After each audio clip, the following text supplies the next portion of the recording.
East West Center in Washington, D.C., and the Japan Foundation, New York. You're joining us for the Abe Fellows Global Forum for 2024 called Beyond Resilience, What Japan Can Teach the World About Disaster, and we're looking forward to a great program today. I'm going to turn it over to Masaya Shimoyama from the Japan Foundation New York office. Thank you, Nicole. Hello, everyone. I'm Masaya Shimoyama, Director General of the Japan Foundation New York office. Today, I'm very pleased to be here with my friends at the SSRC, Nicole and Linda, to welcome all of you to the 8th Annual Abe Global Forum. Please also let me thank the East West Center, Washington, D.C., for their collaboration once again this year to bring this event to fruition. The Abe Global Forum was started in 2017 with the intent to share the vast knowledge of the Abe Fellows and the Abe Fellows for Journalism, who conducted research on United States, Japan, contemporary and global issues with a broader audience. There are almost 450 Abe Fellows, and that is quite a bit of knowledge to share. The theme of today's forum is Beyond Resilience, What Japan Can Teach the World About Disaster. Unfortunately, Japan has a lot of extensive experience in dealing with various types of disaster. As you are aware, in Japan, the new year began with the great disaster of the Noto earthquake. Hundreds of people lost their lives, and many individuals in that area are still suffering. In response to this tragic situation, people in the United States, including the government, have expressed sympathies for the victims and initiated various activities to aid those in need. We, the Japanese people, sincerely appreciate it. Thank you very much. As you know, tragic events like the Noto earthquake are not uncommon in Japan's history. The Great East Japan earthquake occurred in 2011, just 13 years ago, and caused tremendous disaster. And only 16 years prior, in 1995, the Great Hanshin earthquake struck the seaside area. People in Japan confront major earthquakes almost every decade. Yet, the earthquakes are not the only cause of natural disaster in Japan. For example, large big typhoon cause suffering in various regions almost every year. In this context, yes, Japan has variable experience to share, to teach, which might be helpful to other countries. Simultaneously, Japan has also learned from the world and will continue to learn a lot from the world in many ways. Therefore, I'm confident that today's discussion will offer valuable insights and meaning to the people of both countries and beyond. Now, I would like to briefly touch on our new and exciting program that we are conducting, which is called the Japan Foundation Indo-Pacific Partnership Research Fellowship. That is designed to promote international research and collaborative activities on common policy issues with the intention of bringing about peace and prosperity to this region and beyond. We have only just announced the 16 inaugural participants recently. We anticipate opening the call for the next round in March this year. We hope some of you find this of interest and apply. Please keep an eye out on our website or sign up for our newsletter. So thank you very much for tuning in. And now, without further ado, let me turn the program over to Dr. Mary Alice Haddad. Mary Sensei, the chair of the forum, please go ahead. Thank you, Shimoyama-san. for that lovely welcome to everyone. And I would like to extend my welcome also. I think we have people in almost every time zone around the world. So thank you for joining us. We have a terrific set of 4 speakers today to spur our discussion on what we can learn from Japan's experience with disasters and resilience. Just to let you know what to expect, I will do a very brief introduction of all of our speakers. Each one will take 8 or 9 minutes to speak. That will be followed by a panel discussion facilitated by me. And then we'll shift over to Q&A from the audience. Feel free to submit your questions to the Q&A function on the webinar at any time during the discussion or the talk, and we'll get to as many of them as we can. So without further ado, our first speaker will be Professor Jordan Sand, who's a professor of Japanese history at Georgetown University. His research and writing have focused on architecture, urbanism, material culture, and the history of everyday life.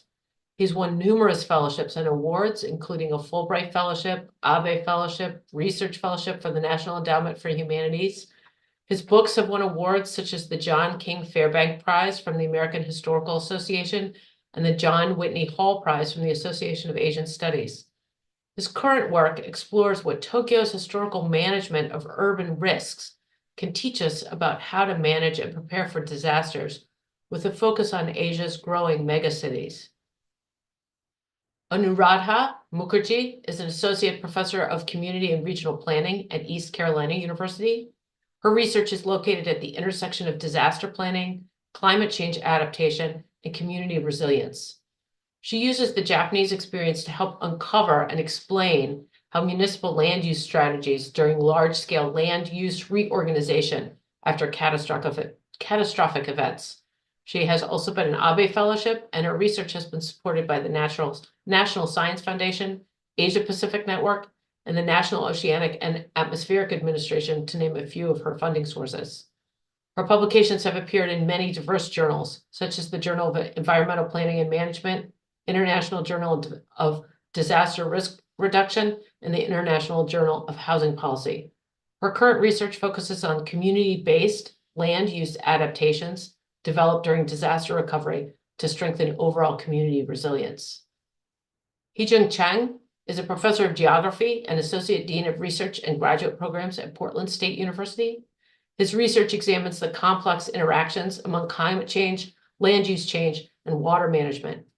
He's been an Abe and an AAG Fellow and has won grants from the U.S. National Science Foundation, National Oceanic and Atmospheric Administration, the Korean Ministry of Science and Education, and the City of Portland, to name a few. His research has earned him many prizes, including an AAG E. Willard and Ruby S. Miller Award from the Association of American Geographers, the Best Paper Award in the Journal of Environmental Policy, and a Choice Award from the Association of College and Research Libraries. His current research looks at the use of data mining and computational intelligence for improving urban water management. And last but not least, Daniel Aldrich is professor of political science and director of the Security and Resilience Studies program at Northeastern University. His scholarship explores the interaction between social networks, public policy, and the environment. He's been an Abe Fellow, a Fulbright Scholar, and his research has been supported by numerous grants and fellowships, including the National Science Foundation, Japan Foundation, the V. Kahn Rasmussen Foundation, the East-West Center, to name a few. His books have also won awards from the NPO Research Association, and his more than 70 peer-reviewed research articles have appeared in journals such as the Journal of Disaster Research, Journal of Japanese Studies, Journal of Environmental Management, and Journal of Public Health, to name a few. His current research looks at how social infrastructure helps communities survive disasters and become healthy and more vibrant in the years that follow. I will turn it over to Jordan Sand for his remarks. Thank you very much, Mary Alice. I hope everybody hears me all right. I'm going to go right ahead and share screen.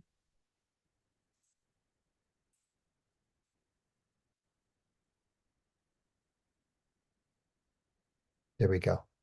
I hope that you can see that. It's a pleasure to be here with old friends. I was an Abe Fellow in 2016, 2017. It was an extraordinarily valuable year for me, and my thanks to the SSRC, Nicole, and everybody for that. I'm going to set my little timer. I'm not going to be talking about earthquake today, and I hope nobody thinks that there's any intent to avoid the subject or make light of it. I'm going to focus on other sorts of disaster resilience with Tokyo as its center, but I'm going to take you beyond Tokyo as well. That's not. We often talk about, particularly in the architecture field, resistance versus resilience. And these images, I think, encapsulate the distinction, and perhaps the most iconic example of a resilient architecture, often cited in the Japanese case, is the use of a pendulum-like core column in tall structures that imitating what's believed to be a strategy in the long life of Japanese pagodas, a kind of a device to allow a building to sway and persist through earthquake. But I think we can dig down a little deeper and think about resilience in different forms, and not only resilience in steel structures. And so I offer you two sorts of very different resilience, both from Tokyo. On the left, you are looking at a part of the enormous underground drain system under eastern Tokyo that has made it possible for a city that used to flood with considerable regularity now to have survived several decades without the kind of major floods that were common early in the 20th century. And you can see this almost cathedral-like structure hidden underneath the city today that has facilitated flood management in Tokyo. On the right, just about 2 centuries ago, this is a close-up from a portion of a long screen painting I'll show you more of in a moment, of firefighting in the city of Edo, the former name of Tokyo. And it may look like chaos, but what we're seeing is firefighters boldly jumping roof to roof. The structures themselves are very simple, lightweight wooden structures. And as a consequence, I'm referring to this as light infrastructure resilience. The object here is not to douse and extinguish the flames, which was impossible at the time in a city of wood, but to strip the buildings or collapse them and allow the fire to burn itself out, thereby diminishing damage to other parts of the city.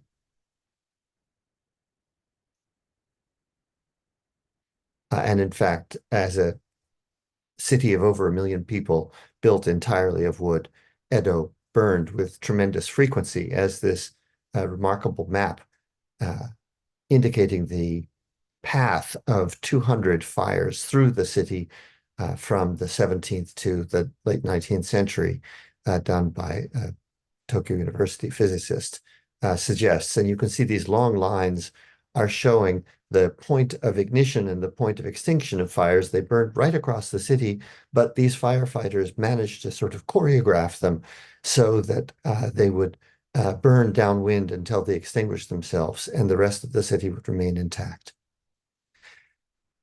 This meant for residents also these dramatic conflagrations that visited not infrequently, that people developed the skill to flee quickly in the path of a fire. And here we see one of the last great conflagrations of the 19th century depicted in a woodblock print. And when you close up on the people alongside the banks of the Sumida River here, you can see that people have fled with their household belongings. They are preparing to take refuge on the far side of the river, and they even have brought with them their tatami floor mats and the doors of their houses. So they have stripped their houses down to nothing and left the simple frame to burn. And from the painting scroll I showed you a minute ago, another close-up of here people having taken refuge with their household belongings, setting themselves up little temporary shelter, even as the firefighting continues elsewhere in the city. These are the sorts of houses that these people lived in, low rise, very high density, built entirely of wood. And obviously these houses were matchboxes, quite literally. And on the periphery of the city, construction like this actually continued into the 20th century. These were called slums by the social bureaucrats of the time, but you can see a certain order and rationality to this construction, however squalid. I wanted to put in a quick plug for two journal special issues that were products of my Abe research period. And I put in this plug in particular because both of these provided opportunities to colleagues of mine here in Tokyo, where I am present, and elsewhere in Asia, to publish in English together with me, scholars whose work has otherwise not been available in English. And we also produced a website still under construction, where we went and talked to people in communities around Asia and included their stories along with photographic documents. My own contribution in part was a little microhistory of the building of Tokyo in the late 19th and early 20th century through this now largely forgotten figure who was actually one of the biggest developers in 19th and early 20th century Tokyo, a man named Osaki Tatsugoro. And the only surviving photograph of his very simple structures, you can see they're very much like what I showed you a moment ago. One of the most interesting things about his own account of his building career is that we learned that these buildings were portable. And there are several cases in which he would take apart the buildings in an entire neighborhood and move the buildings together with the residents to other parts of town. And one of the things that made this possible was a highly modular, standardized construction of traditional Japanese wood architecture. I took students and we visited some of the neighborhoods where he built, and of course none of these houses survive today, but the alleys he laid out are still intact. People have rebuilt in sturdier form in 2 stories, and it's made for a rather pleasant pedestrian neighborhood.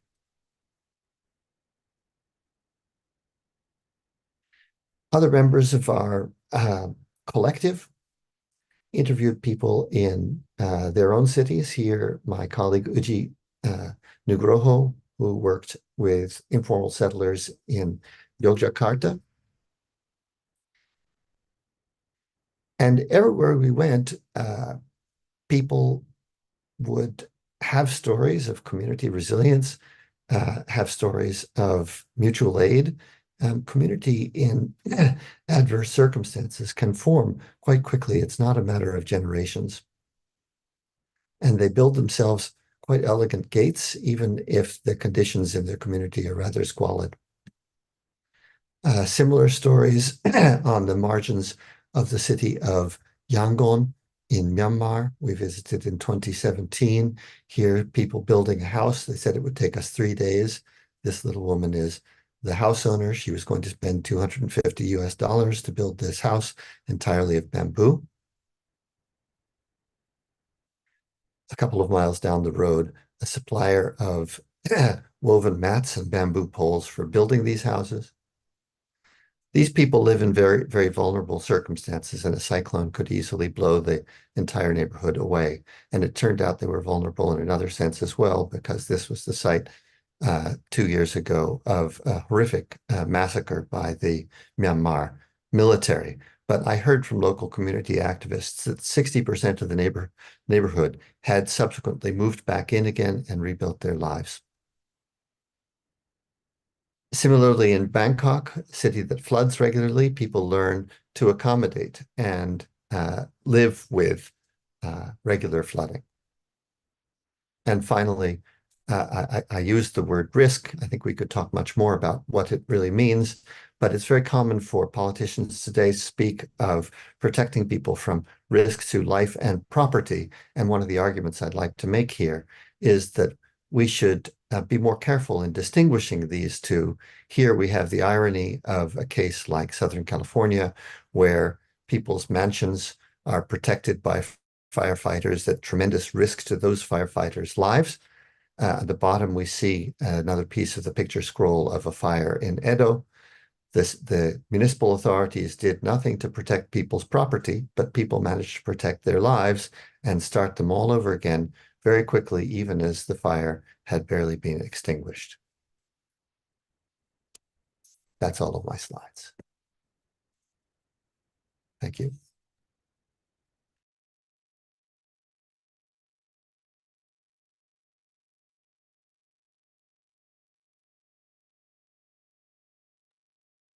Thanks so much, Jordan.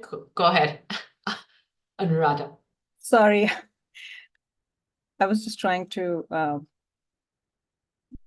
given the limited time we have.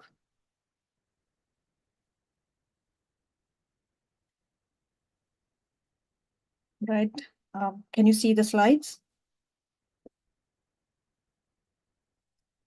They Okay. look great. Okay. Good evening, everyone. Thank you to Nicole and others, SSRC East West Center and the Japan Foundation for putting together this really wonderful panel. Today in this presentation, I hope to examine urban housing recovery in the city of Sendai. Of course, after the Great East Japan earthquake and tsunami in 2001. And my hope is to examine resilience through this case study. This is part of the work that I did during my time as an Abe Fellow, which was in, I believe, 2013, between 2013 to 2015. And I look at resilience through the framing of Idebski and his colleagues and their colleagues who've talked about how analysis of governmental interventions to mitigate and adapt to the consequences of catastrophic events tend to isolate these measures from their larger social contexts, and as a result, overlook the uneven distribution of their benefits and burdens across different groups. And in Sendai, I propose that the adaptive processes that reinforced resilience at the city level, they in turn incur different burdens across socioeconomic groups within the city. The housing recovery that happened in Sendai happened within the context of certain policies. There are sort of these three legs of three different policy sets. The first is housing policy. According to Hirayama, housing policy in Japan has argued that this is a two-tiered system where number one, Japan focuses on the expansion of owner-occupied housing and so concentrates resources on moderate to high-income groups. So that's number one. The other part of this housing policy is that public housing units predominantly owned by prefectural or local governments are then rented out to low-income households who are not able to purchase a home in the private housing market. So there is this two-tiered sort of housing policy framework that extends to post-disaster housing recovery as well. The other policy leg that I want to quickly touch on is the decentralization of planning. Japan has been taking steps while housing policy has remained unchanged ever since the Kobe earthquake in 1999. Japan has enacted a series of decentralization reforms that has given greater powers to municipalities, specifically for this case, over local land use and planning decision making. So this is what is important for the case study that I touch on. And the last policy leg that I want to touch on is land use planning in Sendai itself, a city that has been facing a demographic challenge, just like many cities across the Japan, anxieties over aging and shrinking populations. And so their land use strategy has been to pursue what they call a compact city form, which is linked to its demographic challenges. And that has two aspects to it. The first is to encourage urban growth close to the city center and discourage sprawl at the edges. And so in Sendai, that means the city has been encouraging development at its at the center and discouraging and restricting development along its coastlines. And so that is one aspect. The second aspect of Sendai's land use planning sort of strategy has been to concentrate urban development along its transportation corridors. So Sendai, the city of Sendai, has these two main subway lines, east-west, north-south. The north-south is the Namboku subway, and the east-west is the Tozai subway line. And they have tried to densify urban development along those subway corridors, the main transportation corridors. So very quickly, this is where Sendai is located. For some of you who might not be familiar with Japan, this is the northeast part of Japan, Tohoku region, where the earthquake and the tsunami hit. These are the three main prefectures, Fukushima, Miyagi, and Iwate. And as you can see, Sendai is right here in Miyagi Prefecture. Sendai is a metropolitan of 1 million inhabitants. It's the largest city in the Tohoku region. The damage in Sendai was mainly at the coast, which was here, right here in Miyagino and Wakabayashi wards, sorry. Some 8,100 households were inundated. The central urban district of Sendai is located in Aobayad, right here in the middle, and that was largely undamaged. This is just quickly to show you the inundation along the coastline of the city of Sendai in Wakabayashi ward, sorry. And this is to show you central urban district of Sendai city, where, as you can see, there is not much damage visible after 3/11. And these were images taken by the U.S. Marine Corps. This one was by the U.S. Marine Corps, and the previous one was by the U.S. Navy. Very quickly, the land use plan of Sendai, the red solid line that you can see here, this is where the tsunami inundation happened. The red here, or all the red that you see in the center, these are all commercial retail areas. The blue that you see, this is all industrial district. Yellows and the greens, these are all residential areas predominantly.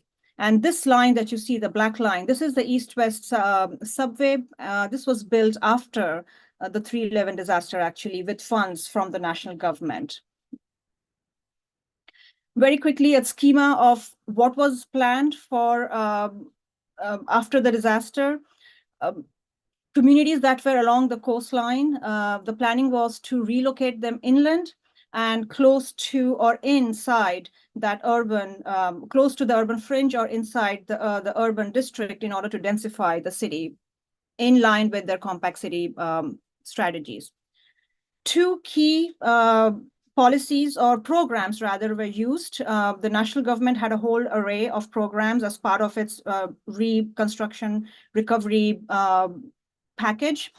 The two programs that were predominantly used for housing recovery in Sendai, number one was the collective relocation sites, through which was funded by the national government's collective housing relocation project. And it was used to relocate some 1,500 households out of the coastal area to relocation sites on the fringes of Sendai.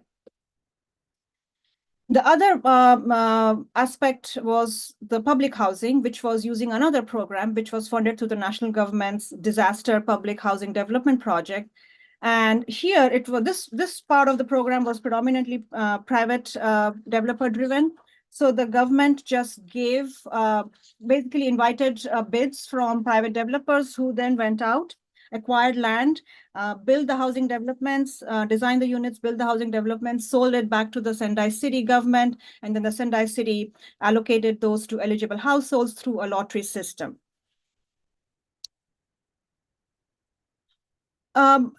I would just very quickly say that, so the housing projects that were put into place, the housing recovery program that was put into place in Sendai, there are definitely positive lessons to learn here from Japan on creating affordable housing, especially housing stock for low-income populations after a disaster, which is a key aspect of resilient communities. At the same time, I would say that there are a few points of concern that we can note, or rather points of caution that we can note here. So the first is that the new public housing units that were built after 3/11 are concentrated along the subway corridors. Again, this was to densify in line with the compact city forms, to densify and create more urban density along the transportation corridors. Those apartments, those public housing units are close to public amenities such as transportation, shopping, and medical services. So that's where and I'll show you in a slide very quickly where they're located. The post-disaster relocation sites, which is where mainly individual houses came in, they either leased a land piece of plot from the Sendai city government, or they bought a piece of land there and built their own housing. Those are located mainly at the urban fringe. And so in here, what you can see is these boxes where you can see the blue marked areas. This is the community. These are the communities which were emptied out after the 3/11 disaster. And the boxes, the areas that are marked in solid red or the dotted red, these are the collective relocation sites where people either leased or bought a piece of plot from the Sendai city government and build their own housing. So you can see they are all at the urban fringe. This is the urban fringe of the city of Sendai. This is the coastline of the city. The public housing units, in contrast, this is the transportation corridors. This is the northwest, and this is the east-west subway lines. The red squares that you see, these are all located along these subway corridors. And so what's happened is that you have the public housing units along the subway corridors, whereas the relocation sites along this urban fringe right here. And that has created what has become like this partial segregation. So the younger households with financial resources to rebuild are the dominant group that have gone into those relocation sites at the urban fringe of Sendai, whereas the dominant group in those public housing units are mainly low-income elderly households. And so what we see as a result today in Sendai is post-disaster housing that is marked by spatial segregation of elderly population. The other point to quickly note is that most of these circles that you see are all public housing units. Again, they are along the transportation corridor, but if we overlay with the land use plan of Sendai, you will see that they are predominantly in these red areas. And so what that means is that the public housing units are not really integrated into the residential neighborhoods in those green and yellow areas, but located along the commercial areas, along those transportation corridors. And as a result, it's not just a partial segregation, but also there is a social isolation of elderly population that have been impacted by the disaster. Just a few images of the public housing. This is housing number 4, housing number 5, and public housing number 12. There were like some 32 public housing sites. And so very quickly concluding points. So decentralization of planning in Japan has transferred decision-making power to local governments, and that has meant more decision-making power over land use and planning for long-term resilience. So it has reinforced resilience at the city level in Sendai, but it has also led to uneven distribution of its burdens across the different socioeconomic groups. Thank you. Thank you, Professor Mukherjee. Turning it over to Professor Chen.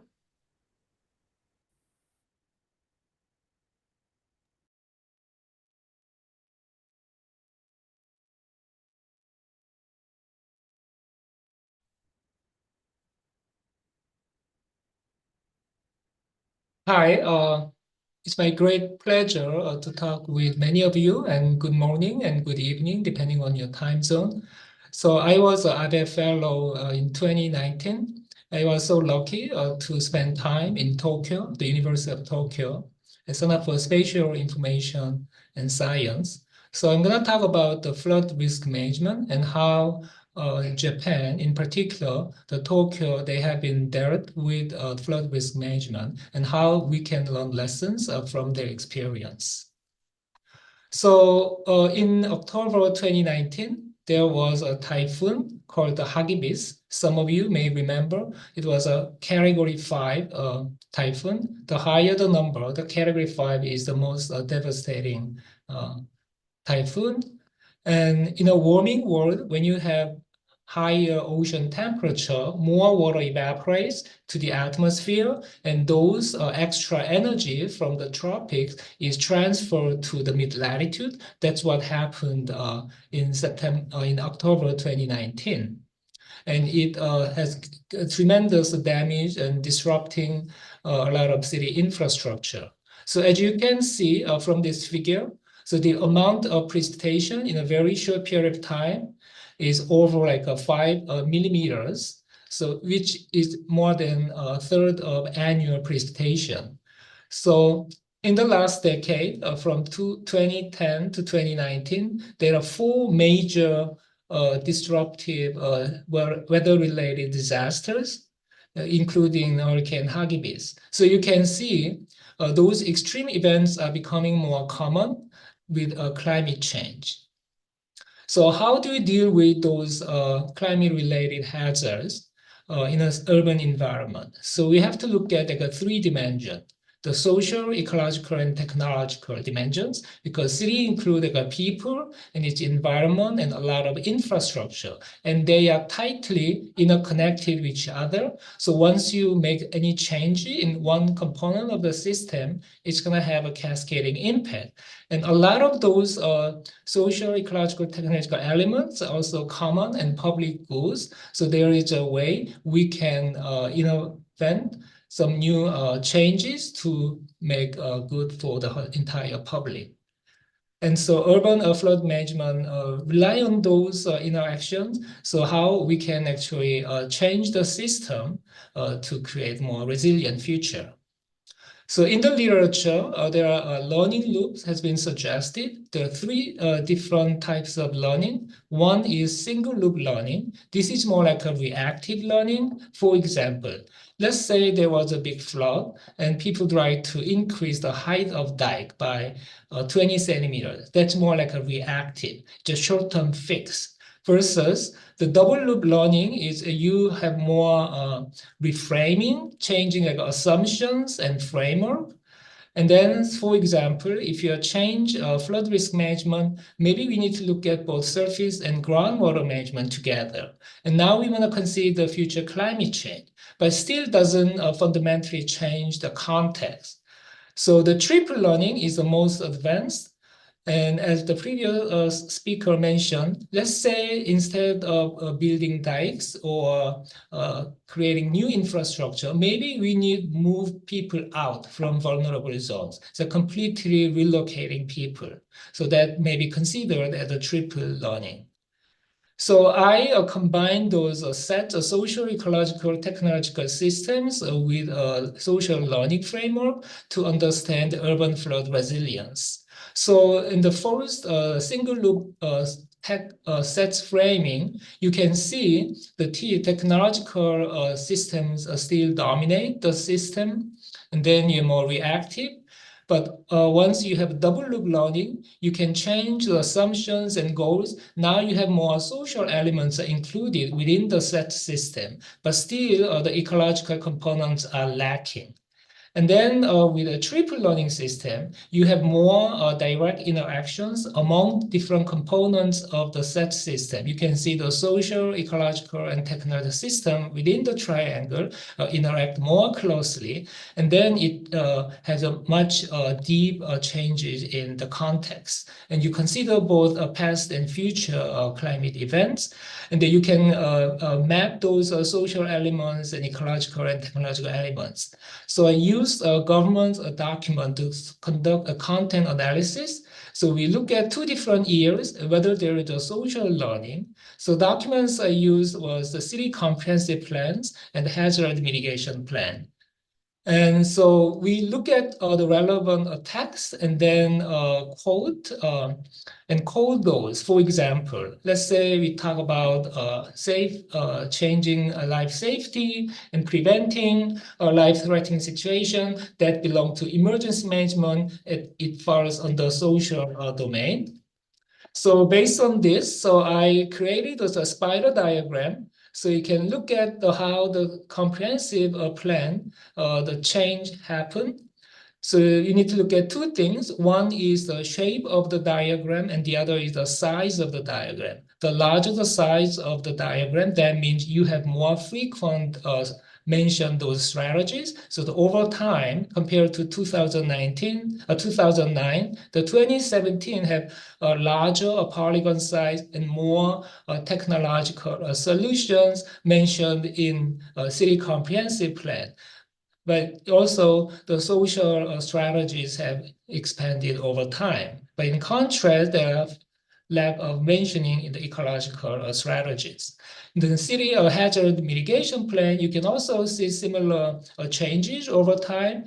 Now you can see the more social strategies such as the knowledge transfer and collaboration and emergency management are more frequently mentioned in the later years.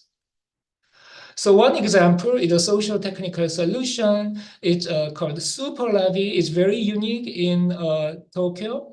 So you compare the traditional levee versus the super levee. So the traditional levee, you have very narrow band, and all those houses the views are blocked by the levee. And also those houses are located on somewhat unstable soil conditions. Versus in super levee, you have very gentle slope, and you embank the soils on the super levee, and you construct those apartment buildings, and they're relatively upscale neighborhood. So this can be considered as a new development, a new housing development.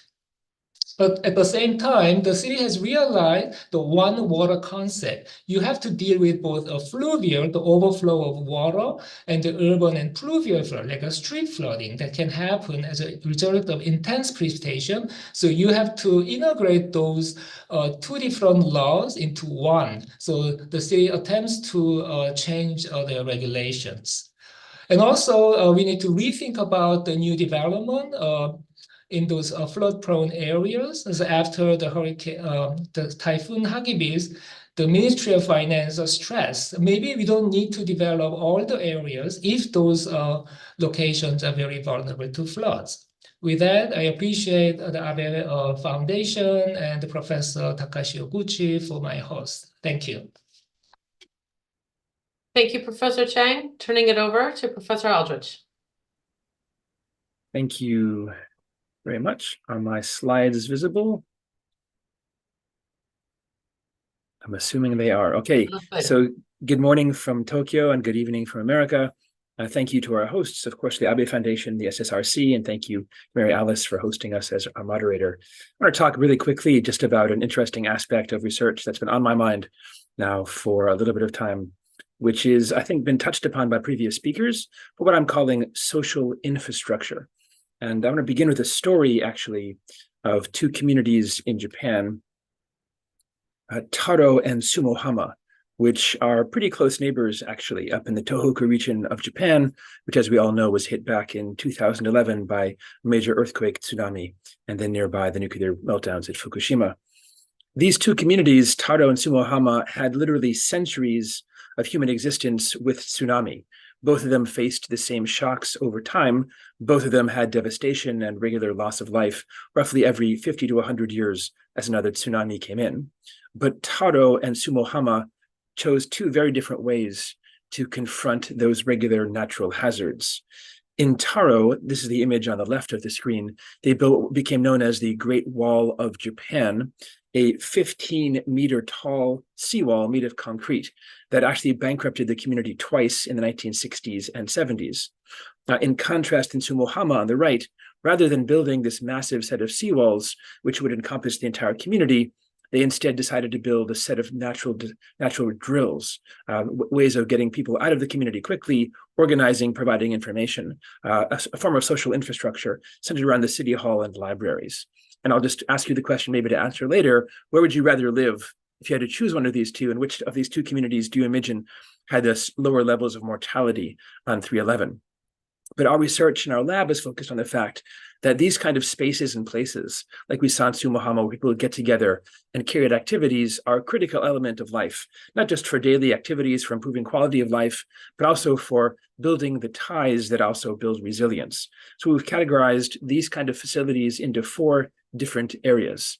We're calling one parks, community gardens, open spaces, lagoons, like we see in the left hand, community centers, like Jidokan or community taikan, for example, in Japan, places of worship, like we see on the left, and also social businesses, pubs, restaurants, karaoke bars, video game parlors. And these four types of spaces aren't normally thought of as part of a disaster risk reduction scheme. In fact, if we're lucky, if we have time in our lives to get outside and spend them in these kind of spots, given our time on screens. What we found is these are really critical spaces in society, whether in Japan, in North America. We have research right now in Pakistan and India and Israel as well, showing that these kind of facilities, community spaces, places of worship, social businesses, and parks, they are spaces which create a very specific type of social bond or reinforce a specific type of social bond that we call bridging social capital. Bridging social capital is the kind of connection that bridges people who are different. That sounds pretty mediocre and who cares, but the reality is that the vast majority of us, if we categorize our connections, have a lot of bonding ties, people who look and sound like us, same background, same ethnicity, and so forth, and relatively few linking ties, ties to people in authority. But these bridging ties, ties to people who are different, these are really special, really important. They're able to create ties and give us information, as we'll see in a second, that are hard to get with our typical networks. I had the pleasure of working with a program called Ibasho in Masakicho under the direction of Kyota Emi, which has sought to deliberately create these kind of connections, that is to say, spaces and places in society. And Ibasho was built for crowds over 65. Everyone in this image you see wearing a yellow vest, they're the board of directors of Ibasho. They're in Masakicho. They make the decisions. And this community center was built literally in a community that had no such social infrastructure. It was built in a community that had been created after the 3/11 disasters. People did not know each other. And what we found was by tracking how this community is impacted by the creation of this Ibasho project, the number of friends people had went up, their sense of belonging increased, and the sense of efficacy also increased. So these projects, these facilities really can change the way we interact. We've also studied how the presence or absence of these kinds of facilities in a community during a shock changes the outcome of that event. And in fact, we traced over 700 neighborhoods throughout Japan and discovered communities with more parks, more social infrastructure, more karaoke bars, more cafes. Those communities did better than similar communities that didn't have that level of social network density. So, by the way, just as a side note, if you believe this is only in Japan, in fact, we found the same results in North America as well. Communities with bottom-up social infrastructure investments after shocks had better economic and better migration recovery. So those are pretty good, consistent results we found across North America and Japan. Why should we care? Well, just to wrap up several ideas. One is that we don't have a lot of information on the distribution of these kind of social infrastructure, these facilities where people build connections. We've got very good maps of social capital, ironically, easier to capture an intangible item. But libraries, parks, there's no one database that we have. So the first thing is we lack information on where we can find these kind of projects. Next, we also know that in the few communities that we've located, when we've been able to, in fact, map a community, this one is from Boston, for example, there's tremendous inequity at distribution levels of these kind of processes. The wealthiest communities seem to have the most. Those are the top there. And the communities at the bottom, which have less money, seem to have a far fewer of them. So just like schools and health infrastructure is not distributed equally, unfortunately, these really important projects, which can build disaster risk reduction, are not distributed equally. And final point that you can probably recognize is that certainly both in North America and Japan, the spending on what we call gray infrastructure, levees, berms, dams, walls, those kind of things, is about 96% of the money being spent in investments, and only around 45% is actually spent on these kind of local community building processes. So just to wrap up then, oftentimes thinking about disasters, we think about berms and dikes and dams, and those are certainly important aspects, as we've heard from my colleagues. But at the same time, there is a whole category of facilities that we don't think about as disaster risk reduction facilities: libraries, community spaces, parks, pubs, and so forth. And those are really underappreciated and underinvested. The more that we can do in our societies to think about these as a next level of investment to build societies that are more equitable and more resilient, I think the better. Thank you so much. Thanks so much, Professor Aldrich.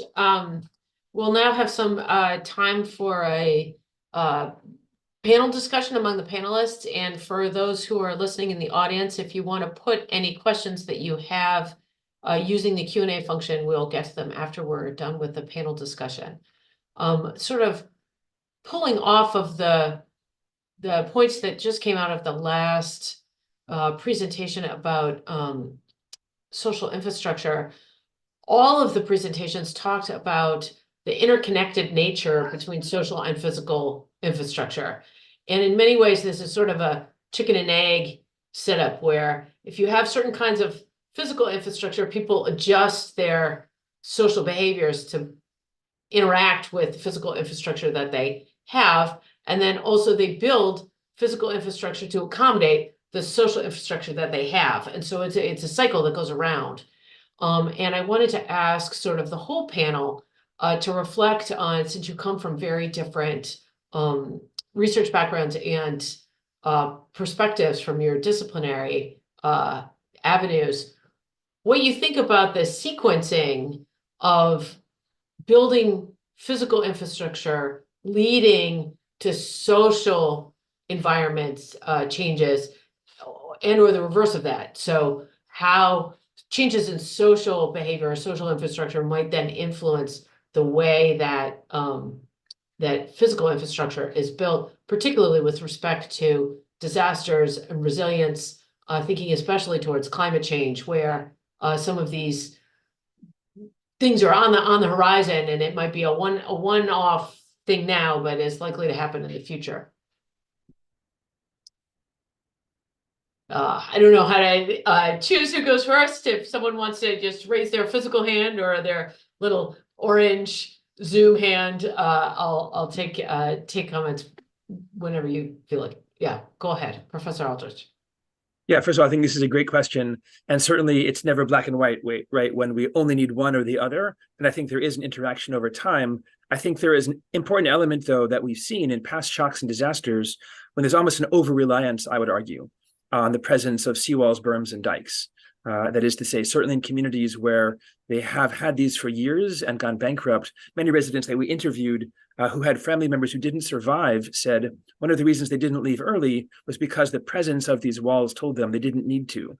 The very presence of large-scale 14-meter walls, which had bankrupted Taro, for example, ended in many cases with people going on top of the walls or not being able to see the hazard that was coming or feeling comfortable without the need to evacuate.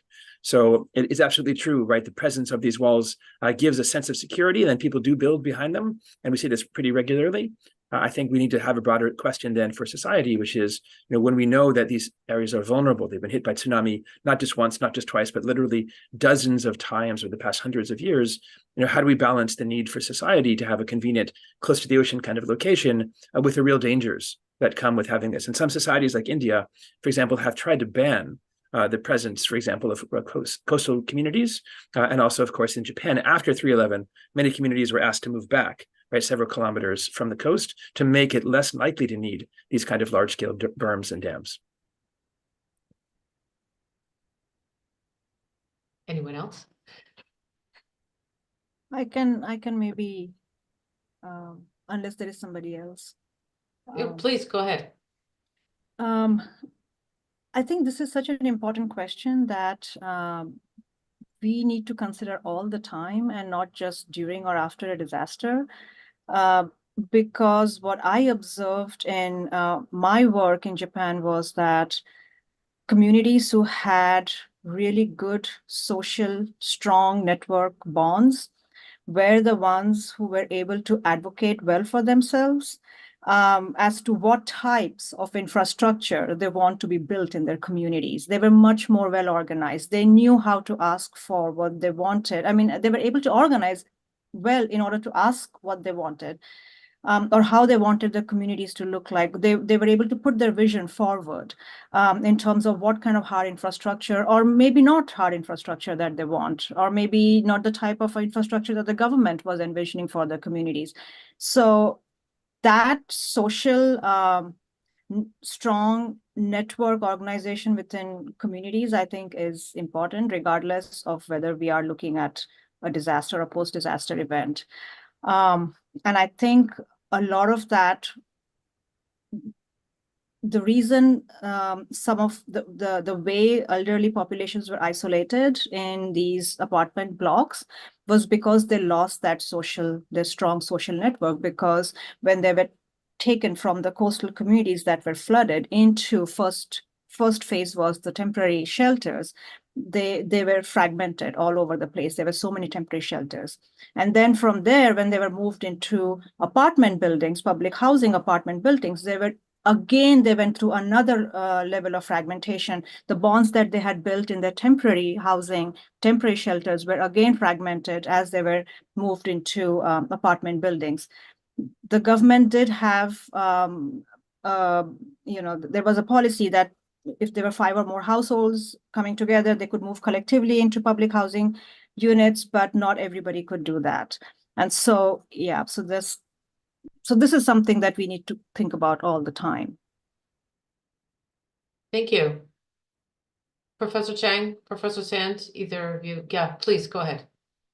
Yeah, I think like previous speakers, I think infrastructure is a really long lifespan. So once the infrastructure is constructed, it's going to have a huge impact for decades, right? So and let's say we built a dike and all the dams, and then people have a kind of false security. So okay, because of those dikes and dams can prevent flooding, and then they leave and then do something beyond the dike. And then when there's a big catastrophe disaster happen, it's going to have much bigger consequences. So there's a new concept of living with water and living with flood. So when you redesign our urban areas, maybe we need to inundate the city park. The city park can be a space for recreation during normal time of the year, but when it has heavy rainfall, it can flood, and then find some space for water. Otherwise, in a heavily developed areas, we need to still find a space for water. So one way was, as Professor Sand mentioned, those big underground drainage channel, but it comes with huge cost. So I think when we redesign the city, so this is actually a prime moment because a lot of cities have, particularly in developed countries, have aging infrastructure. And with climate change, with declining populations, I think this is a golden opportunity for us to rethink and redesign our infrastructure, which is going to have a huge impact for decades coming now. So I think we can probably use this moment as an opportunity to redesign our infrastructure. So how does the social infrastructure can actually inform us, as Professor Buchanan mentioned about engaging those community partners and what the community want and how we can co-create and co-produce those things together. Thank you. Professor Sand, yeah. Yeah, just to round out this conversation on the question of social versus physical infrastructure as a kind of a chicken and egg problem. I think one of the things that bringing the history of a place like Edo, which operates on such a different logic, into play here does, is it makes more visible the priorities of government. And this ties to Daniel's point about the amount of spending that goes to gray or hard infrastructure versus social infrastructure. I don't want to portray Edo as, this ecological utopia, which some people like to do, but rather to note that the priorities of government were very, very different. And this was a government that, in a certain sense, enforced a social infrastructure. It's not something we would wish for today because the priority was on maintaining status within a hierarchical society, obviously not a desirable model. But what it meant was instead of investing in the gray infrastructure part, they ensured that social infrastructure was maintained, sometimes through draconian policies, but I think it also reinforced local level healthy forms of social infrastructure. So it seems to me we can see there where a government has placed its priorities. We might imagine a better balance in which investment in social infrastructure was recognized as disaster prevention to an equal degree, much as Daniel is suggesting. Thanks. That's great insights. So another question that I had that I'd like all of you to respond to is an undercurrent that sort of went in everyone's presentations around a tension that happens after devastating disasters, in which one of the most horrible parts of them is that the physical infrastructure is flattened and it's gone often. And that also offers an opportunity to build something different there if you want to. And so I'd like you to speak to this tension in the rebuilding process between restoring what was there before and building something new for the future. And that's a tension that faces all communities all the time, but it's particularly acute when communities are making decisions about what to do rebuilding after disaster. And I ask you to reflect on that and see if you hear what your thoughts are on how both the best way to do that and whether there are insights from the Japanese experience on how to navigate that tension between restoring some kind of historical configuration and building for a future that doesn't exist yet.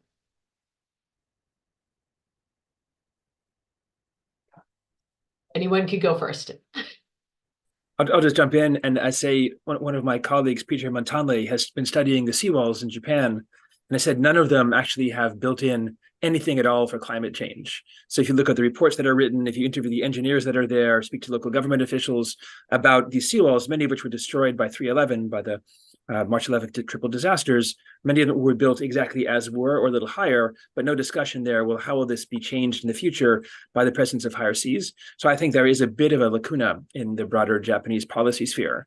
But to which degree are we taking seriously this idea, especially with so many vulnerable coastal communities, the spending that we're doing on these projects? And I think we have to keep going back to this idea that spending really does indicate our priorities. And for so many Japanese ministries, for example, much of their enforcement has been on the idea that, the spending priorities of gray infrastructure, of roads, of bridges, even for declining rural areas, has been a long-term policy idea of sort of moving development away from the center, from Tokyo and out to the periphery. And I always wonder when I see that being done, to the degree which is forward-thinking and also flexible. Do we really need to spend, as we have in some cases in Fukushima and Futaba, almost $1 million per person on some of these processes, right, for very, very small returns? So I do think that this is a broader area that we need to push government officials and local governments to think about. To what degree is the future really in mind as communities try to plan for what to do after a disaster?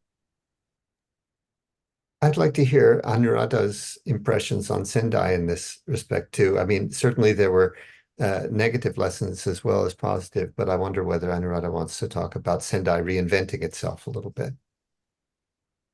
Yeah, I was thinking how to respond to this. So I will go back to what I said about placing communities at the center. And when I say communities, communities, we can look at community at different levels. It's the local government, it's neighborhood.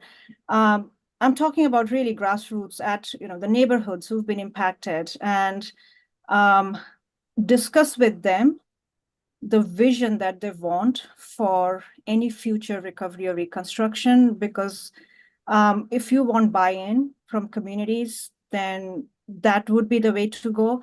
Sendai had a mixed success in that. The communities that I showed you along the coastlines, where the government had already decided, the local government, that they are going to make that into an evacuation. I mean, they had put through an ordinance to create that as a no-build zone. So they had already decided that, and everything that moved after that was to put that ordinance in place and move people out of there. However, just behind that no-build zone were also other communities who had been flooded, but they were not at that front line. They were not right at the coast. And so some of them actually worked with the city of Sendai, and the city of Sendai hired non-profit entities who would do like a public machizukuri, local public participatory process, a real not just information meetings where the city government is coming and telling them this is what we are planning to do. No, they had a real participatory process where the local community, including youth and women, so different demographics, because often these local neighborhood councils are dominated by men, elderly men, in Japan. And so there was like this host of different demographics who came together and put together a vision for their community, how they wanted to build, which parts of the neighborhood they wanted to relocate and which parts they wanted to keep, how they wanted to keep it, and so on. So there is a pathway, there are examples that we can think of, but the community has to be placed center to that. And so that's I think that is really worth learning from Japan, that aspect, that how they did, some of the communities were able to do some real participatory work that actually led to greater resilience at the local level for those communities, and greater satisfaction and buy-in into what came later on. Well, in terms of like resolving the potential tension between what we're gonna go back to the previous state versus what we're gonna envision for the future, I think the education is the key here, because things will not be the same what it used to be. So in the water resource management, for example, the stationarity is that we cannot simply rely on past data to project what's going to happen in the future. The system may be changing in a completely different state. So we need to demonstrate and then educate the general public and other stakeholders. So we got to prepare for the different future. We cannot simply go back to the original state, which may not be resilient. So, but with constant engagement of those communities in various ways, so we could teach them, but also the scientists and the community stakeholders, they really need to brainstorm things together. Why it's important to envision the future in a very different way, the fundamentally shifting all the concepts and the assumptions and the ideas. Thank you. Professor Sand, would you like to add anything? Not really. Okay, let's move to Q&A from the audience. If anybody out in the audience would like to add questions, please feel free to add it through the Q&A function. The first question that I'll share with the panel is from Ilang, who thanks everyone for the insightful stories. And the question is, what can we learn from Japan's post-disaster policy when we think about reconstructing from the wildfires in Maui? So most of the stories here have been about flooding and earthquakes, although Professor Sand also shared about fires. But wildfires are a little bit different. And so this question is asking about how can we take the lessons from Japan and apply them to reconstruction after the wildfires in Maui? Anyone want to take the first stab? Maybe I can go because I'm going to be really brief on this one. My response to the previous question is what I would say to this question, placing communities at the center of this and meaningfully, not just, kind of not lip service to community engagement. And also a couple of things I wanted to note that in Japan, very interestingly, since we're talking about infrastructure at the coastline, the national government of Japan actually removed environmental impact assessment, doing environmental impact assessment for these large infrastructure projects at the coastline in order to expedite them. So what we are doing is we're building all these dikes and everything, but there has been no environmental impact assessment because they wanted to expedite the process. And also the construction industry in Japan is extremely strong. Japanese disaster recovery is very much engineered driven. And so, speaking to what Daniel Aldrich was saying earlier, that, we kind of need to focus on the social aspect. Yes, absolutely. But at the same time, in Japan, there are these certain lobbies which are very, very strong. And so to kind of break that, I agree with what Hee-Chung said. There needs to be more public education, perhaps. Thank you. Others? Oh, I just jump in and add to what Professor Mukherjee said. I completely agree. And I think also thinking about the role, especially of indigenous communities in Hawaii, is so important. And listening to those voices, I think we've heard this from several colleagues, which is in the reconstruction process, it's very easy to have an outside expert, a top-down national or regional government person come in, as has happened in Japan's case, and also happened in Hawaii's case, and sort of tell the locals, well, here's what you should do, rather than taking what is often the messy and slow process of listening to the local community. And I think some of the most interesting work that's going on now is trying to figure out how do we build, taking seriously the needs of local communities, given these strange processes of government intervention or construction lobbying. How do we make sure the community that's being built is actually resilient to future shocks? And in Lahaina's case, I think it's important to point out as well that the early warning systems there didn't work. There's a debate about why that didn't happen, but oftentimes we think about technology as the first sign, as the first wall of first defense that we have. And here again, we saw with pretty good regularity that it wasn't what happened. That's not how people got saved. It was neighbors saving neighbors again. So again, here, both thinking about the systems that were in place beforehand and how they're going to rebuild, I think it's so important to sit down and have both outside developers and local community members have that conversation about what kind of community do they want to have for the future. thank you. Any other thoughts on this question?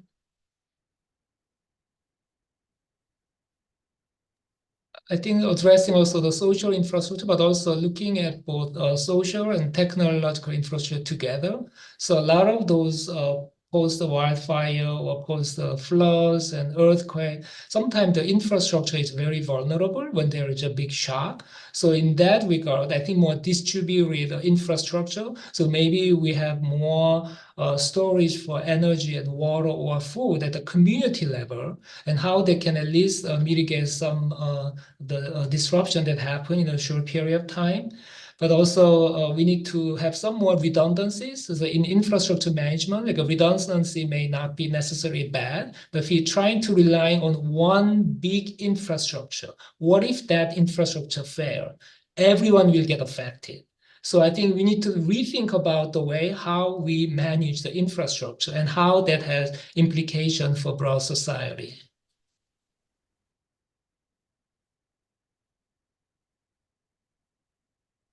So I'll turn to a final question from Malin, which is, how did or would have social infrastructure influenced places like Fukushima, which had a triple disaster? So it's reimagining the past and think about how better social infrastructures might have changed outcomes or did lead to different outcomes in Fukushima.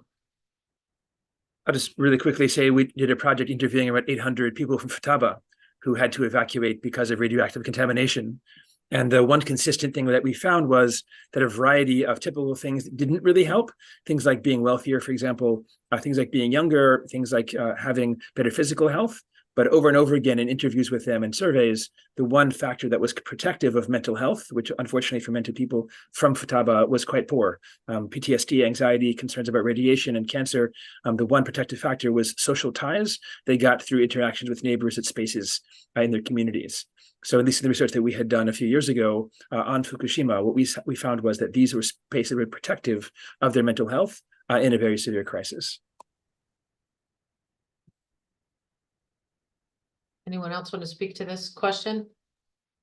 Maybe I'll say something a little bit unformulated still, but it seems to me that the critical difference about a nuclear disaster like Fukushima is the element of uncertainty about an ongoing risk.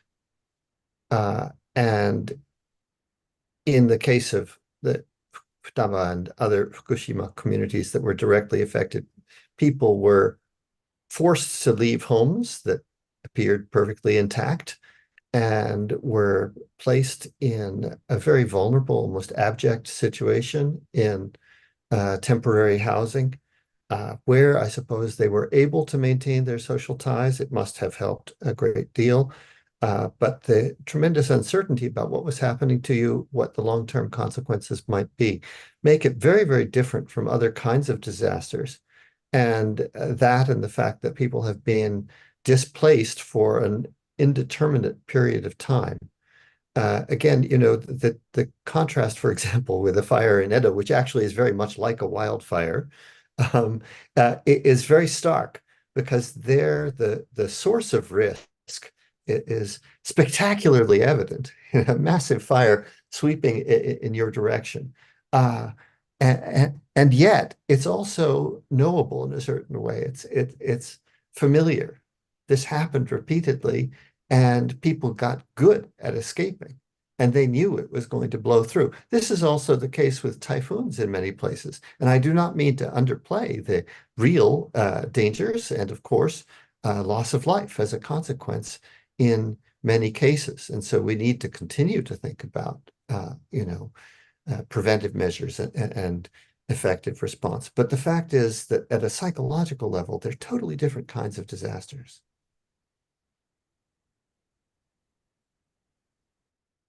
Our time is drawing to a close, so I guess I would like each panelist to respond to sort of one last question, which is thinking about your research on disaster and resilience in Japan and sort of what we can learn.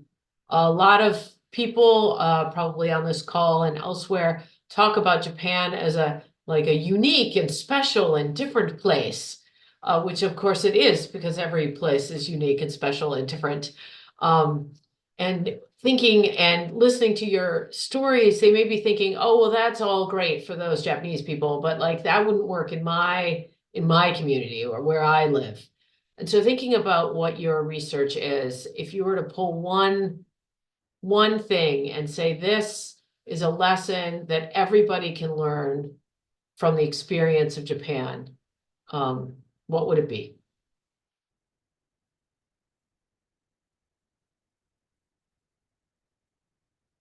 I'll go in reverse speaking order. So Daniel Aldrich. Wow, a great question. So I guess I would emphasize that we've tried actually following the Abe Foundation's approach, which is a comparative research model. So we're not just looking necessarily at a single country case. We found pretty consistent evidence that both in Japan, North America, and elsewhere, these places of connection, social infrastructure are powerful. So Japan's, I think, like the Masakicho Ibasho project has done a good job of showing us, these do work, even in communities that had no connections before, and even among the elderly, were supposedly the hardest to connect. So I would encourage listeners who are thinking about how to make the communities more resilient to take seriously the role of social infrastructure. Thank you. Professor Chang? Yeah, actually, I was quite pleased in a different way when there was a big typhoon. So I want to use a train, and I was so impressed that the Japanese people line up because of all the disruption. The line was almost like more than like 100 meters, but no one interrupted. So the way the Japanese people don't actually run or don't go away when there's a disaster, I think that they have learned those over time. If you run, everyone will die. Versus if you come, at least some people can stay and they live, they can continue the generation. So maybe we can learn those social skills. That was one lesson that I learned. And also, one thing is also when you have those disasters, the communication becomes so critical. So all the language are written in Japanese. So I didn't get a lot when there was a typhoon. I look at the news and then I knew that was coming.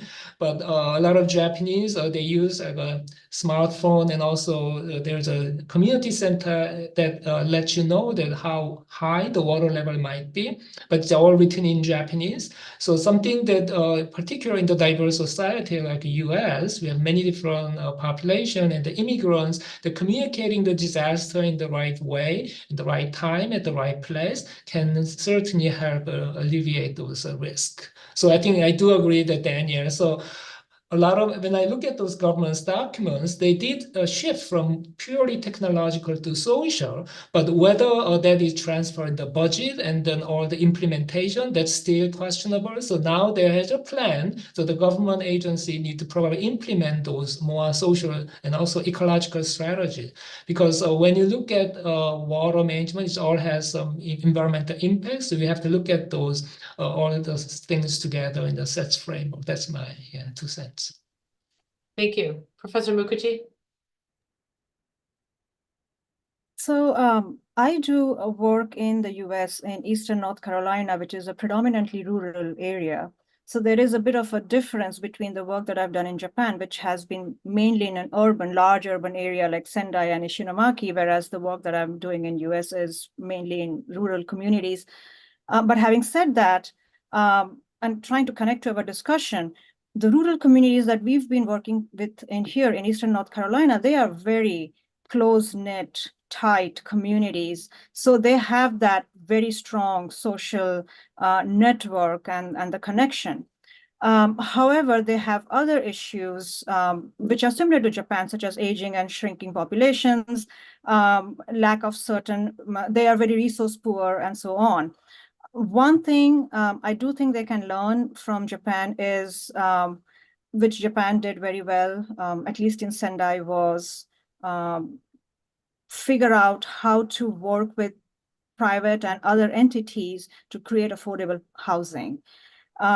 This is a crisis in the US right now, especially in rural areas. When there is flooding and people have to evacuate, there is no place for them to go. I mean, there is no affordable housing in the community that they can move into, even if they had the funding to do so. Like there is no physical infrastructure. And so this is a place where they can really learn from Japan how to kind of, create affordable housing. And I know that the US policies have been such that they have withdrawn from directly creating public housing. The government doesn't want to be in the business of building public housing, but they can work with private entities to do so the way the Japan has done.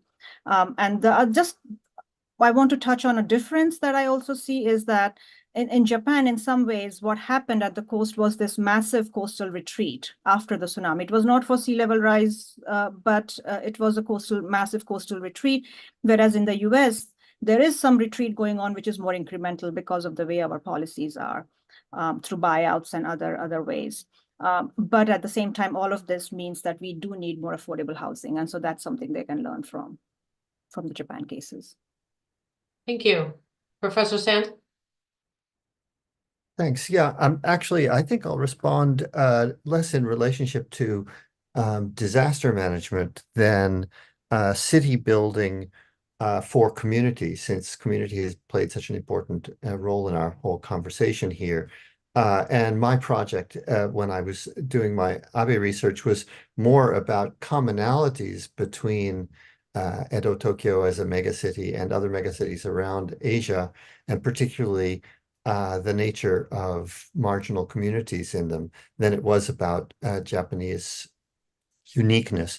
And there, I guess I'd say that in general, it's a sort of a cautionary tale for planners, because it seems to me that much of what has made for good community in urban neighborhoods here is the result of planning failure as much as it is of successful planning. And I mean, particularly the failure of large-scale zoning and urban redevelopment, which often turned out to be costly in the long run for American cities, has resulted in human-scale walkable neighborhoods here.